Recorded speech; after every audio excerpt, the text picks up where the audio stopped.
अस्सलामुअलैकुम। Straight talk में खुश आमदीद। आपके साथ मैं हूं आयशा बख्श। सुप्रीम कोर्ट ने गुज़िश्ता रोज 53 समाअतों के बाद चेयरमैन PTI की नैब कानून में तरमीम को चैलेंज करने वाली दरखास्त पर फैसला महफूज कर लिया है। उम्मीद की जा रही है कि इस केस का फैसला 16 सितंबर तक सुना दिया जाएगा। मुल्क के कई आईनी हलकों के मुताबिक इस फैसले के मुल्क की सियासत पर दूररस असरात मुरत्तब होंगे, क्योंकि इन तरामीम से नून लीग, पीपल्स पार्टी और PTI के रहनुमाओं समेत मुतअद्दिद अहम सियासतदानों को भी फायदा हुआ है।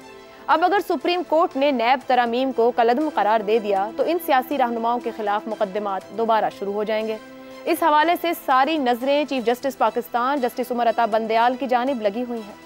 देखना होगा कि वो रिटायरमेंट से पहले क्या इन तरामीम को कलअदम करार देकर मुल्क की सियासत पर जाते जाते भी असरअंदाज होंगे या नहीं। नैब कवानीन में तरामीम का सबसे ज्यादा फायदा साबिक वजीर आजम शहबाज शरीफ को हुआ है, मगर इसके साथ साथ साबिका इत्तेहादी हुकूमत के मुतादिद अहम विफाकी वज़रा और दीगर बड़े सियासतदानों को भी इन तरामीम से बराह रास्त फायदा पहुंचा है।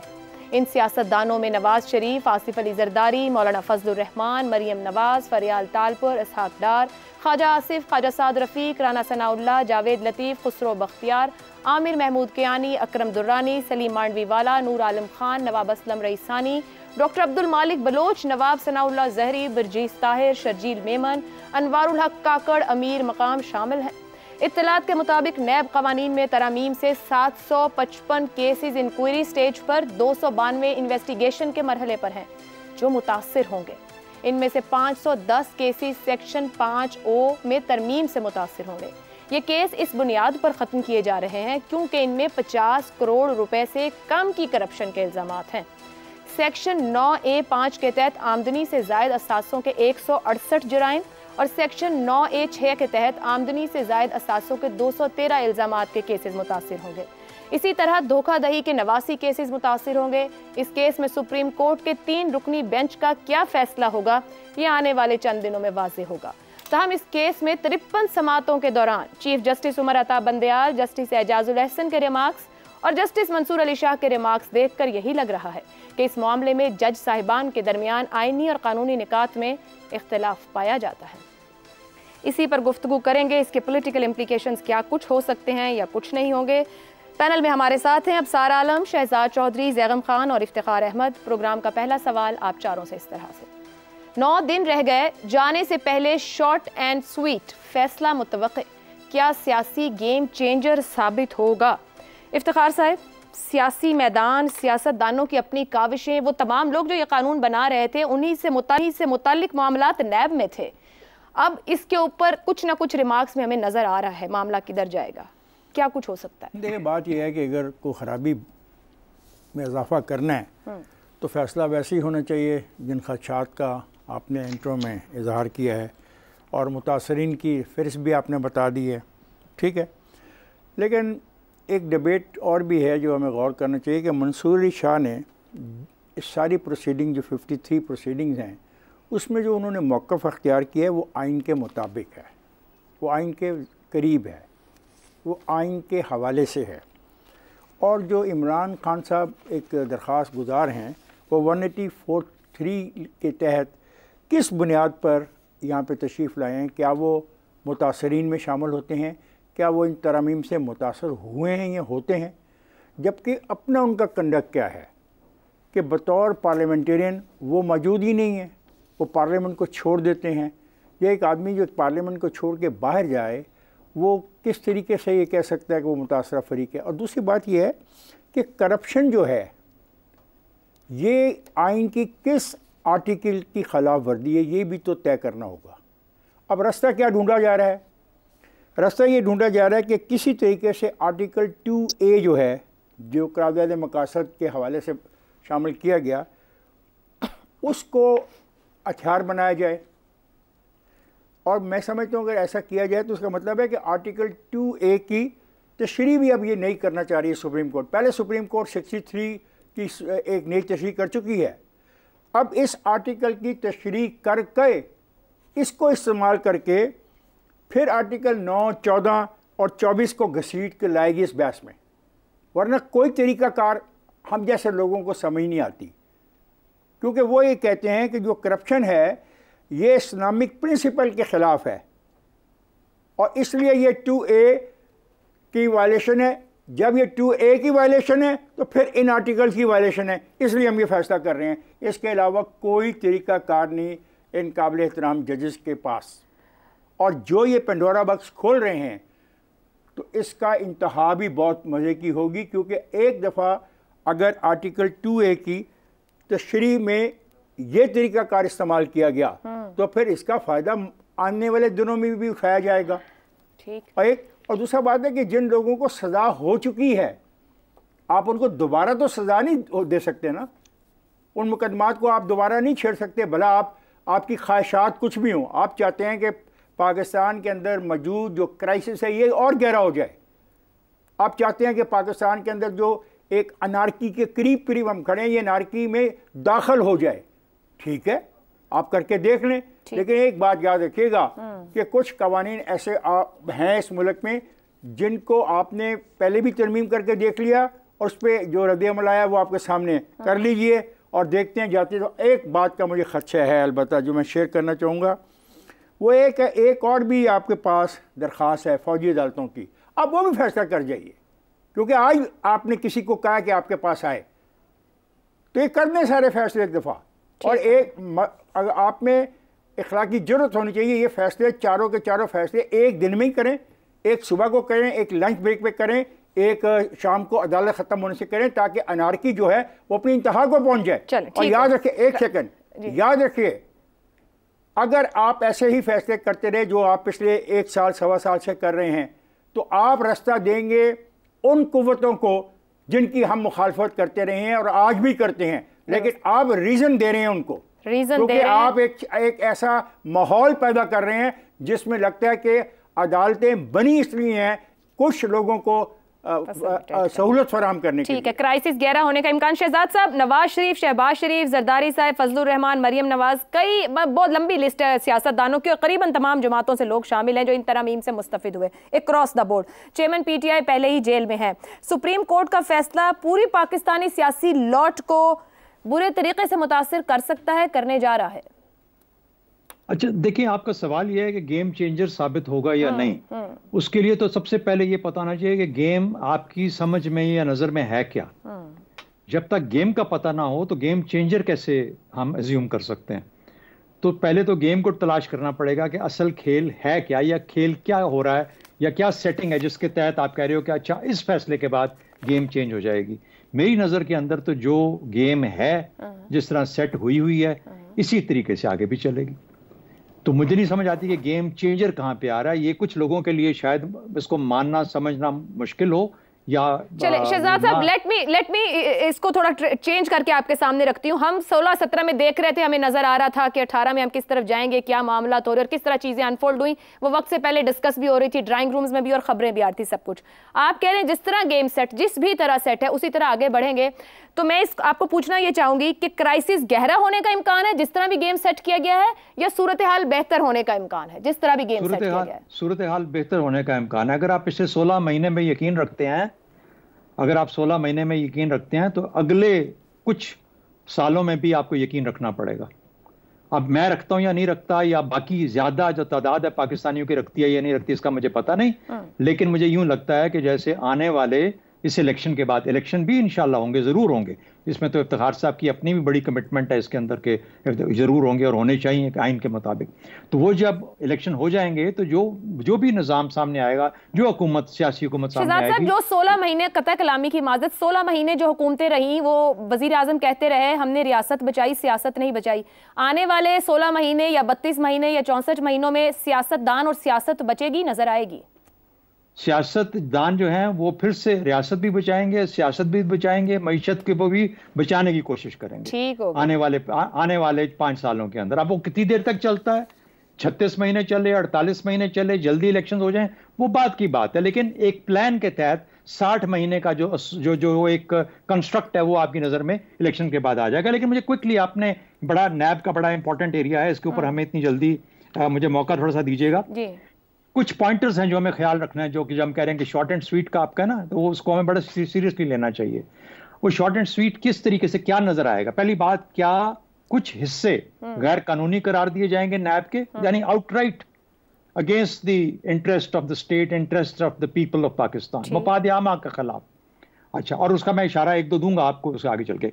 क्या इसको वापस पार्लियामेंट को भेज दिया जाएगा, जो कि चीफ जस्टिस ने अपनी ऑब्जर्वेशन के अंदर कहा कि हमारे अंदर ये हम ताकत नहीं रखते कि हम पार्लियामेंट की बात को मुकम्मल तौर पर नफी कर दें, लेकिन हम ये दरखास्त तो कर सकते हैं कि इसको जरा दोबारा देख लीजिएगा। इसका मतलब क्या होगा? इसका मतलब ये होगा कि ये जाएगा और अगली पार्लियामेंट का आने तक का वेट करेगा। अब इसके अंदर जो सुप्रीम कोर्ट, उसके अंदर जो सुप्रीम कोर्ट तब्दील होने जा रहा है, क्या अगली पार्लियामेंट के आने से पहले पहले वो सुप्रीम कोर्ट कहेगा कि नहीं, ये जो बेंच बैठा था इसने बड़ा गलत फैसला दिया, हम मुकम्मल तौर पर रीइंस्टेट करते हैं इस सारे फैसले, इस सारे आइन की शिक को और या कानून को। अगर ये इस तरीके का फैसला देते हैं तो फिर सुप्रीम कोर्ट के अंदर वो जिसका इफ्तिखार साहब खदशा जाहिर कर रहे हैं कि इस किस्म का कियोस डेवलप हो जाएगा कि शायद हमारे लिए संभालना मुश्किल हो जाएगा। बहरहाल ये एक पॉसिबिलिटी है। ठीक। अच्छा, दूसरी बात, क्या रेट्रोस्पेक्टिव एप्लीकेशन होगी? वो जो एक बहुत बार बार कहा गया, ये जो आपने 50 करोड़ की हद लगाई है, ये जो आपने कहा है कि 1984 से स्टार्ट करेंगे, ये बड़ी ज्यादती है। यानी अब जिन लोगों ने पेमेंट करके और आपको तो सारे पैसे वापस करोगे, यानी उन सब पे जो मुजरिम साबित हो चुके हैं उनका क्या बनेगा? वो मुजरिम नहीं रहेंगे। जब मुजरिम नहीं रहेंगे तो जो आपने उनसे लिया, जो भी आपने डील्स की हैं, वो पैसे वापस करें, रियासत वापस करे। तो ये वो कानूनी पहलू हैं, वो एडमिनिस्ट्रेटिव पहलू हैं जिनके ऊपर के कोई भी बेंच बैठेगा तो इनको उसको इस चीज पे गौर करना पड़ेगा। फाइनली एक और बात कि क्या इसका असर नवाज शरीफ की वापसी पे होगा, और ये है वो गेम चेंजर जिसकी तरफ आप इशारा देना चाह रहे हो बार बार। मेरा अपना ख्याल ये है कि पता नहीं होगा या नहीं होगा, लेकिन वो जब आएंगे उनको अदालत से बात करके, अदालत में खड़े होके अपने मुकदमात को, एक दफा जो सेंटेंस हो जाए, कन्विक्ट हो जाए, वो कन्विक्शन रहती है। सेंटेंस माफ हो सकती है, सजा माफ हो जाएगी, कन्विक्शन रहेगी हमेशा के लिए, वो कोई भी खत्म नहीं कर सकता। हाँ अलबत्ता एब इनिशियो कि जी वो जो अदालत मुकदमा लड़ा गया मुकम्मल तौर पर, मेरा नहीं ख्याल कि उसको इतना मुश्किल आसान होगा उसको हटा देना। ये आपका बेबुनियादी सवाल बनता है। मेरी नजर में नवाज शरीफ साहब गालिबन इस वक्त थोड़ा आराम करेंगे और उनके छोटे भाई जो हैं वो ही आएंगे। आपने असल बात अब बता दी है कि वाकई वो उनका आना मुश्किल है। अब सार साहब आपकी तरफ आऊंगी। ये एक तो रिमार्क्स हुए कि 49 करोड़ की करप्शन वाला नैब से बचकर आज़ाद हो जाएगा। चीफ जस्टिस ने यह भी कहा कि अखलाकी तौर पर ऐसे कानून को दुरुस्त करार दिया जा सकता है। पार्लियामेंट, एक एजाजुल हसन साहब के रिमार्क्स थे कि पार्लियामेंट जो चाहे करे, जिस तरह का दिल चाहे कानून बना ले, मतलब उस पर क्या आईनी तौर पर वो बात दुरुस्त कह रहे हैं? और साथ ही जो चीफ जस्टिस साहब की बात है, अखलाकी तौर पर क्या होना चाहिए कि 50 करोड़ से कम का अगर कोई जुर्म है या इल्जाम है तो उसको इन्वेस्टिगेट नहीं किया जाना चाहिए? अखलाकी तौर पे तो बात दुरुस्त है उनकी, लेकिन और उन्होंने कहा कि करप्शन इस्लामिक प्रिंसिपल के ख़िलाफ़ है, तो अपने दाएं बाएं वो जो करप्ट जजेस को बिठा के फैसले करते हैं, उन्हें वो जजेस नज़र नहीं आते जिनके खिलाफ रेफरेंसेस पड़े हुए हैं और वो उन पर बैठे हुए हैं। क्या मुनाफकत जो है वो इस्लामिक प्रिंसिपल के ख़िलाफ़ नहीं है? किसी भी बात सुनने के बाद, देखने के बाद उस पर शर्म ना आना, क्या यह इस्लामिक प्रिंसिपल के ख़िलाफ़ नहीं है? बेइंसाफ़ी करना यह इस्लामिक प्रिंसिपल के ख़िलाफ़ नहीं है? किसी बेगुनाह को सज़ा दे देना, क्या यह इस्लामिक प्रिंसिपल के ख़िलाफ़ नहीं है? अपने घर वालों के कहने पे किसी हुकूमत को उजाड़ना, किसी को बनाना, क्या ये इस्लामिक प्रिंसिपल के ख़िलाफ़ नहीं है? अगर नहीं है तो बता दें। अगर है ये सब तो फिर करप्शन तो मेरा नहीं ख्याल के इशू है, और अगर करप्शन इशू है तो पहले जज साहब अपने घर से शुरू करें ना। और अभी यहाँ बात हुई कि वो जाते जाते ये करके जाना चाह रहे हैं तो उस कर लें, लेकिन एक फ़ैसला तारीख़ ने भी करना है, एक फ़ैसला कब्र ने भी करना है। वो दोनों जगह उनके लिए, उनके बहुत करीब है, सबके करीब है, लेकिन अपेरेंटली उनके भी बहुत करीब है, तारीख़ भी और कब्र भी। इस मुल्क में किसी को जो भी ताकतवर ओहदे पे बैठा है और इस मुल्क की जड़ों को काट के गया है, उसको मैंने अपनी ज़िंदगी में एहतसाब का शिकार होते नहीं देखा। इससे पहले, इनसे पहले जो चीफ जस्टिस थे वो इस मुल्क को कितना नुकसान पहुँचा गए हैं कि शायद इंडिया जैसे दुश्मन ने भी ना पहुँचाया हो। उनके फैसलों ने, उनके खिलाफ कोई कार्रवाई हुई है? इस मुल्क पे मार्शल लॉ डिक्टेटर्स ने कितना नुकसान पहुँचाया, मुल्क तोड़ गए, फौजी जवान मरवा गए, क्या उनके खिलाफ कोई एक्शन हुआ? नहीं हुआ ना। तो ये जो बातें ने यहाँ पे बैठ के ओहदे पे और सब कुछ करके चले जाना इनके लिए आसान है, भुगतना तो हमने और आपने है। और वो जो बात की है उन्होंने जस्टिस मंसूर अली शाह साहब ने करप्शन तो के खिलाफ मैं फिर बार बार कहूँगा, corruption is not the issue, हमारी मुनाफकत इशू है, हमारी बदनीयती इशू है इस मुल्क के साथ।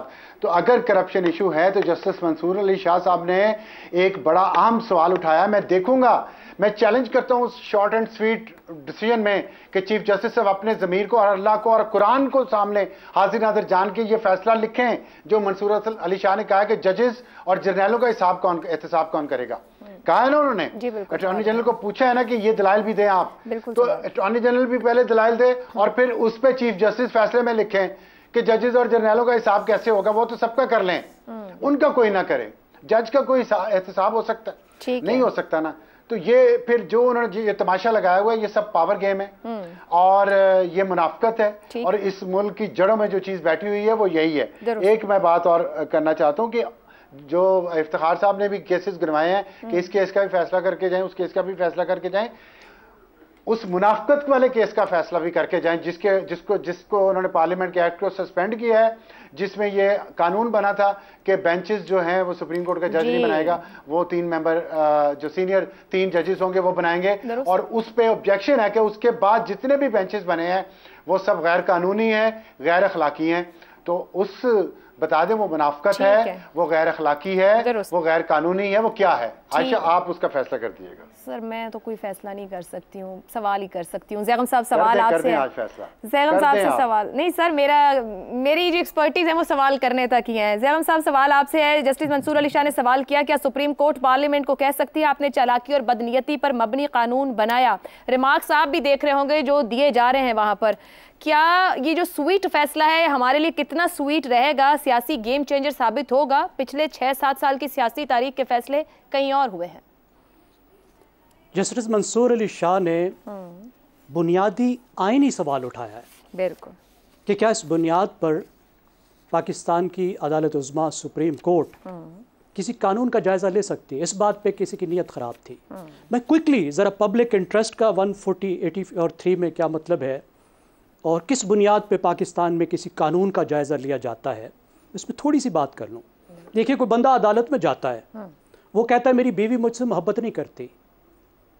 ये मोहब्बत मेरा इस्लामी हक भी है और मेरा बुनियादी इंसानी हक भी है, तो अदालत मेरी बीवी से मुझे मोहब्बत दिलाए तो अदालत को क्या करना चाहिए?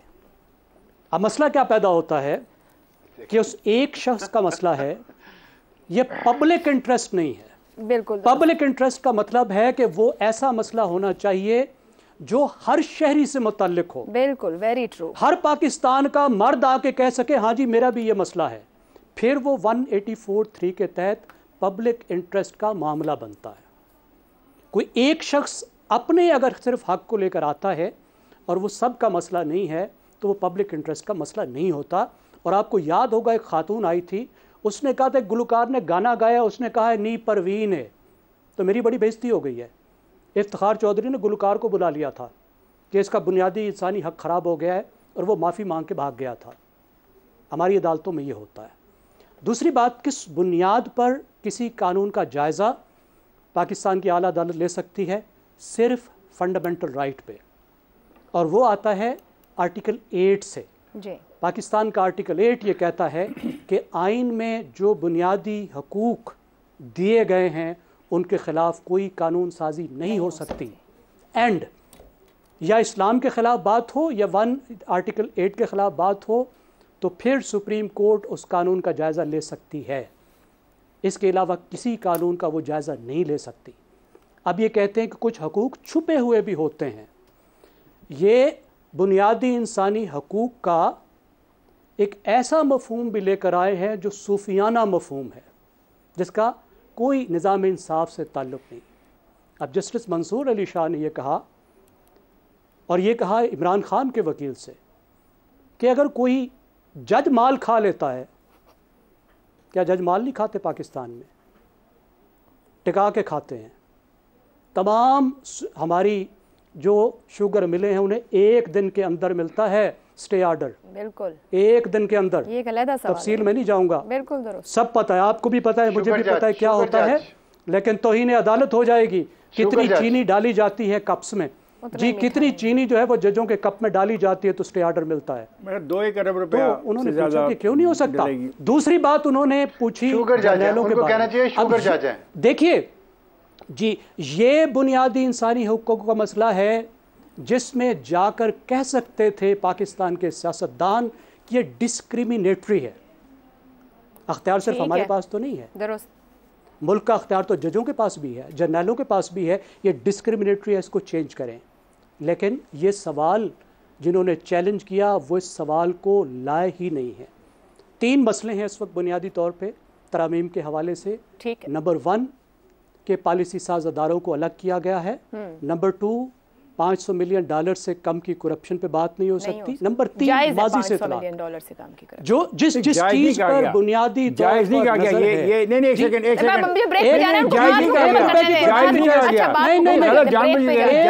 की करप्शन भी जायज नहीं है। मुझे इजाजत दीजिए इफ्तिखार साहब, आप दुरुस्त फरमा रहे, आप दुरुस्त फरमा रहे। ₹1 की करप्शन भी कानूनी नहीं है।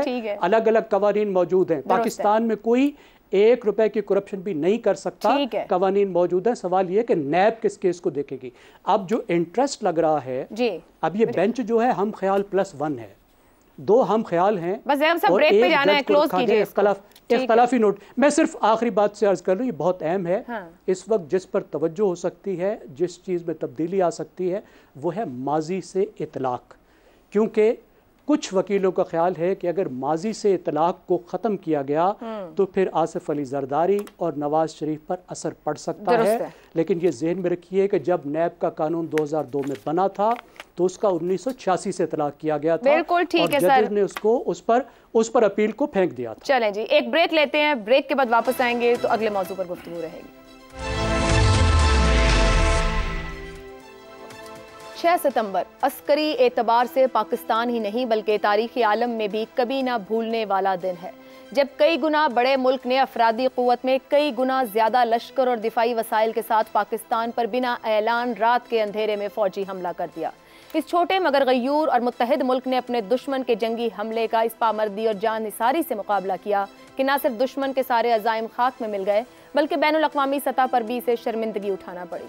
हिंदुस्तान और पाकिस्तान के दरमियान होने वाली इस जंग ने साबित किया कि जंगें अवाम और फौज मुत्तहिद होकर ही लड़ और जीत सकती हैं। कौम की अपने मुल्क से मोहब्बत, मुसल्लह अफवाज की पेशावराना महारत और जानसारी के जुर्रतमंदाना जज्बे ने मिलकर नामुमकिन को मुमकिन कर दिखाया। पाकिस्तान पर 65 में हिंदुस्तान की तरफ से जंग का थोपा जाना बहुत बड़ा चैलेंज था। दौरान जंग हर एक पाकिस्तानी को एक ही फिक्र थी कि मुझे दुश्मन का सामना करना और कामयाबी पाना है। हिंदुस्तानी फौज के कमांडर इन चीफ ने अपनी इब्तदाई कामयाबियों के जेर असर बड़क हाँक दी थी कि वो लाहौर के जिम खाना में शाम को महफिल सजाएंगे। पाकिस्तानी मुसल्लह अफवाज ने जवाब में भारतीय कमांडर इन चीफ के इस ख्वाब को चकनाचूर कर दिया। हिंदुस्तान के नुकसान और तबाही को देखकर बैरून मुल्क से आए हुए सहाफ़ी भी हैरान हुए और पाकिस्तानी मुसल्लह अफवाज को दिलेरी और शुजात की दाद दी। क्या बाएं बाजू के दानिश्वर और शायर, क्या मजहबी जमातों के कारकुन, क्या मुख्तलिफ नजरियात और सोच रखने वाली सियासी जमातें, तमाम शहरी, बूढ़े बच्चे, क्या औरत क्या मर्द, सब मैदान जंग में कूद पड़े थे। क्या असातिज़ा, तलबा, शायर, अदीब, फनकार, गुलूकार, डॉक्टर, सिविल डिफेंस, मजदूर, किसान, ज़राए अबलाग, सबकी एक ही धुन और आवाज़ थी, ए मर्द मुजाहिद जाग ज़रा, अब वक्त शहादत है आया। बात करेंगे आज के हालात, उस इत्तेहाद, उस यकजहती की कि कैसे निपटा जाए, कैसे निपटा जा सकता है। सवाल इस तरह से, 6 सितंबर 1965 बैरूनी दुश्मन हमलावर, आज 6 सितंबर 2023 सियासी अदम इस्तेहकाम, दहशतगर्दी, इदारों के इख्तिलाफात, करप्शन, बेरोजगारी, महंगाई, पाकिस्तान पर हमलावर। अब अंदरूनी खतरात से निमटने के लिए वो 65 का जज्बा कहाँ से लेकर आएँ? शहजाद साहब, आपसे आगाज़ करूंगी, किस तरीके से आगे बढ़ा जा सकता है, बढ़ा जाना चाहिए, क्यों नहीं वो जज्बा आज मौजूद? अच्छा, आपने जो भी इब्तदाई में अपने बातें की, मैं सबसे एग्री करता हूं और बड़े अच्छे तरीके से आपने उसका जिसे कहते हैं कि इनिशिएट किया है इस बहस को, इस बात को। लेकिन मैं कुछ थोड़ा सा मुख्तलिफ एक तरीके से देखना चाहता हूँ कि 6 सितंबर तो इम्पोर्टेंट है, हम इसको मनाते भी हैं। असल जो डेट है जिसको मनाने की ज़रूरत है पाकिस्तान में, वो 23 सितंबर है। 23 सितंबर को फायरबंदी हुई थी और 17 दिन की जंग के बाद फायरबंदी हुई थी। और उसकी वजह क्या थी कि 17 दिन के अंदर एक 3 से 4 गुना बड़ी फौजी ताकत, अपने से छोटी ताकत जो कि पाकिस्तान था और उत्तर भारत था, वो अपने मकासद में मुकम्मल तौर पर नाकाम हो गई थी। हम असल में जब एक कामयाबी को गिनते हैं तो कामयाबी को गिनते हैं मुख्तलिफ बैटल्स के अंदर, छोटे छोटे स्कर्मिशेस के अंदर, या किसी टैंक के हमले के अंदर, या जहाज़ों के एप्लीकेशन के अंदर। वो ठीक है, अपने तौर पे मुनासिब चीज़ें हैं।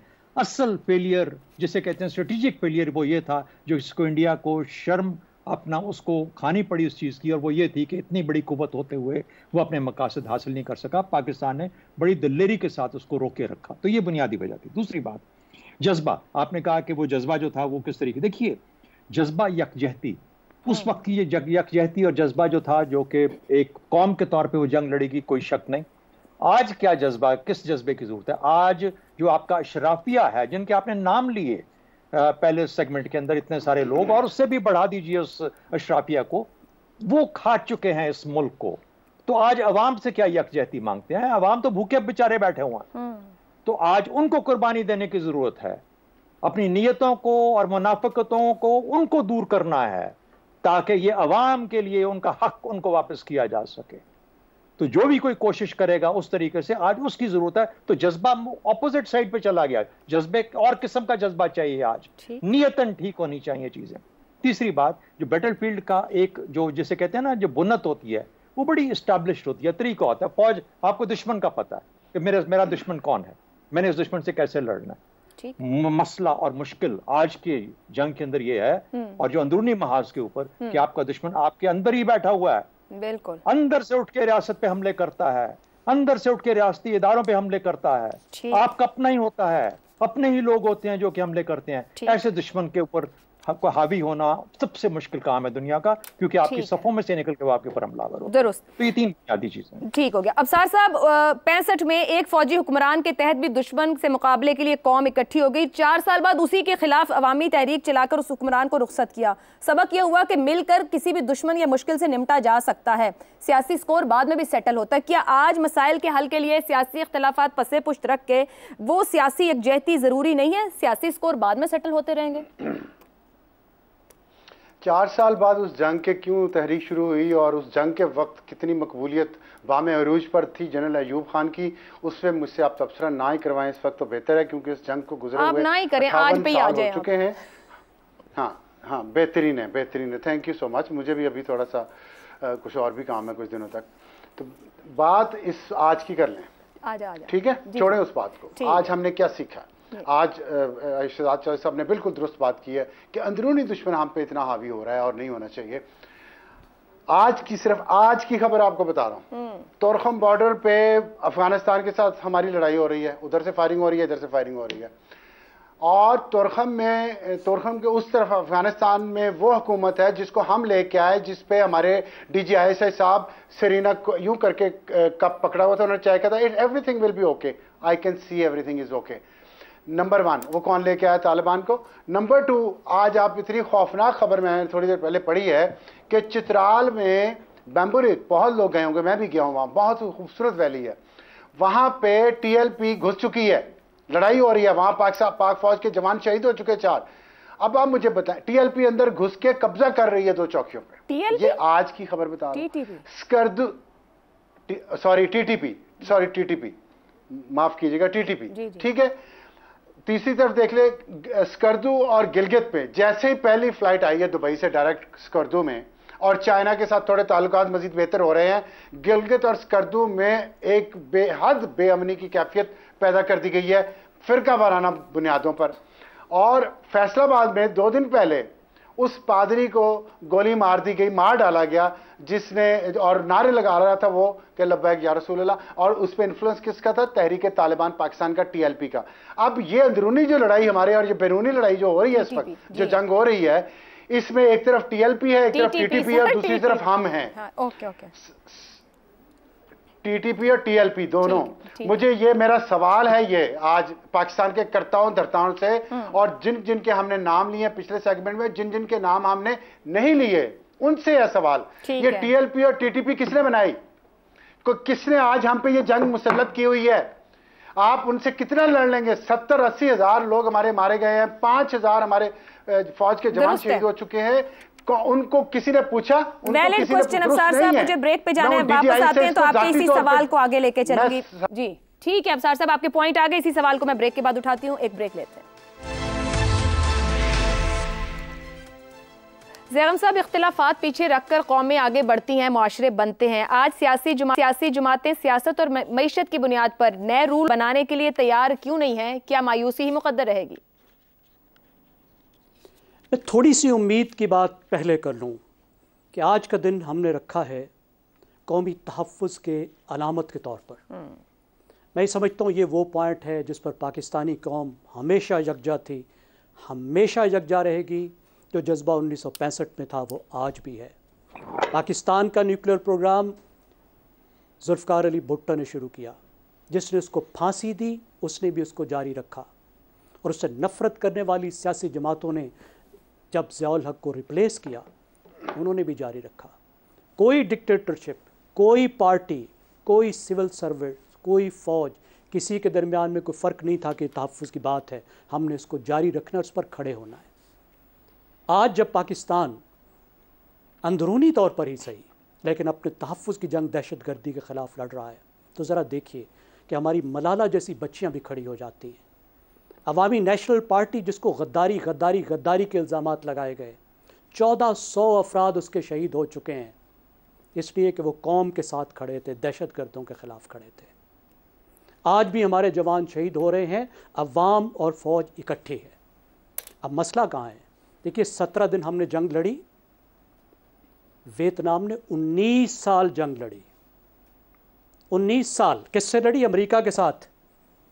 आज वो अमेरिका को $80 बिलियन की एक्सपोर्ट करता है। जिसके साथ 19 साल जंग लड़ी उसको $80 बिलियन की एक्सपोर्ट करता है। पाकिस्तान की टोटल एक्सपोर्ट $30 बिलियन नहीं है। इसलिए कि जंग जंग होता है, अमन अमन होता है। जंग को जिहाद असगर कहा गया है और ज़िंदगी की जद्दोजहद को जिहाद अकबर कहा गया है। कौमें सिर्फ जिहाद असगर पे नहीं चलती, ठीक। कौमें सिर्फ सिक्योरिटी स्टेट बन के नहीं चलती, दुरुस्त। कौमें तरक्की पर नज़र रख कर चलती हैं, पॉलिसियाँ बना के चलती हैं। यहाँ पर अगर जज्बे की बात आए तो सिर्फ एक जज्बा, हमारी एलीट एक जज्बा ले ले कि अपने ज़ाती मफादात को, अपने गिरोही मफादात को ज़रा मुल्की मफादात पे कुर्बान करना सीखे। यहाँ पे सिर्फ इस एक जज्बे की ज़रूरत है। बाकी कौम इकट्ठी है, हमारे तहफ़्फ़ुज़ को कोई ख़तरा नहीं है। हम हमेशा इकट्ठे थे, हमेशा इकट्ठे रहेंगे। बेशक बेशक। इफ्तिखार साहब, वो तो वियतनाम का हवाला दिया, मगर जिस दुश्मन को हमने 65 में शिकस्त दी वो चांद पर पहुँच गया। हमसाया मुल्क है, लंबा तवील बॉर्डर है, एक साथ आज़ाद होने के बाद मुख्तलिफ जगहों पर खड़े हैं। जिम्मेदार कौन कौन है? आगे बढ़ा जा सकता है? हम सब जिम्मेदार हैं, और सबसे ज़्यादा ज़िम्मेदार वो हैं जो इसको एक सिक्योरिटी स्टेट बनाने पर बिलीव करते हैं। वो लोग ज़िम्मेदार हैं जो कार्टल्स को सपोर्ट करते हैं, उनकी लूट मार को सपोर्ट करते हैं, खा वो अदालतें हमारी क्यों ना हो, वो लोग ज़िम्मेदार हैं। और मैं एक बात कहना चाहता हूँ कि आवाम और फ़ौज मिलकर ये जो सियासी अदम इस्तेकाम है, जो दहशतगर्दी है, जो अदारों के इख्तलाफात हैं, जो करप्शन है, जो बेरोज़गारी है, जो महंगाई है, ये बिल्कुल ख़त्म कर सकते हैं। आज पाकिस्तान की सरहदों पर फिर लोग हमलावर हो रहे हैं, तो ये हमलावरों का मुकाबला पाकिस्तान के अवाम और फ़ौज ने मिल के करना है। तो मुझे यकीन है कि अंदरूनी ख़तरात से निपटने के लिए वो जज्बा पैदा हो सकता है, बशर्ते कि जो बात हमारे दोस्तों ने कही है उस पर अमल किया जाए और हम सब लोग अपनी ज़िम्मेदारी निभाएं। ठीक है जी, गुफ्तगू इसी नतीजे पर पहुंची कि अंदरूनी इख्तिलाफात, मामलात या परेशानी भी हों, उनसे निपटा जा सकता है, आगे बढ़ा जा सकता है, मुआशरे की बेहतर तश्कील की जा सकती है, मजबूत कौम बना जा सकता है। इत्तेहाद और यकजहती की ज़रूरत है, और जिस तरह ज़ैगम साहब ने कहा कि हमें जो ज़ाती मफादात हैं और गिरोही मफादात हैं उन्हें एक तरफ रखना होगा, तभी हम आगे बढ़ सकते हैं। और 65 जैसा जज्बा यकीनी तौर पर आज भी कौम में मौजूद है। चारों मेहमानों का शुक्रिया, इजाज़त दीजिए, अल्लाह हाफ़िज़।